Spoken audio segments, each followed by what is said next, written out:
এটা হচ্ছে বাগার দরগা শরীফ। আমরা ভেতরে গিয়ে দেখাচ্ছি। ভেতরে খুব বিশাল এরিয়া জুড়ে এটা বিস্তৃত। ডান দিকে এটা কি দিঘি, সম্ভবত বিশাল একটা দিঘি আছে। আমরা এখন মাজারের দিকে চলে যাচ্ছি। মাজার সম্ভবত ঢুকতে পারবো না, বাট বাইরে থেকে দেখানোর চেষ্টা করবো।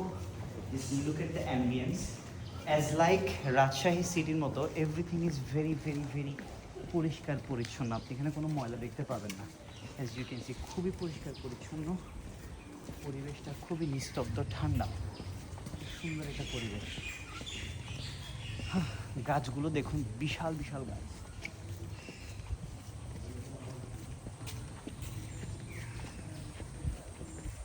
এখানে ভেতর হচ্ছে মেইন মাজার শরীফ এবং গাছগুলো খুব সুন্দর লাগছে আসলে। সুন্দর দিঘির পাড়ে সমুদ্র বসার খুব সুন্দর একটা জায়গা আছে। উজু করার স্থান মাজার শরীফ। That's it. See in the next video. হাঁটতে হাঁটতে হাঁপাই গেছি। থ্যাংক ইউ, আল্লাহ হাফেজ, আসসালামু আলাইকুম।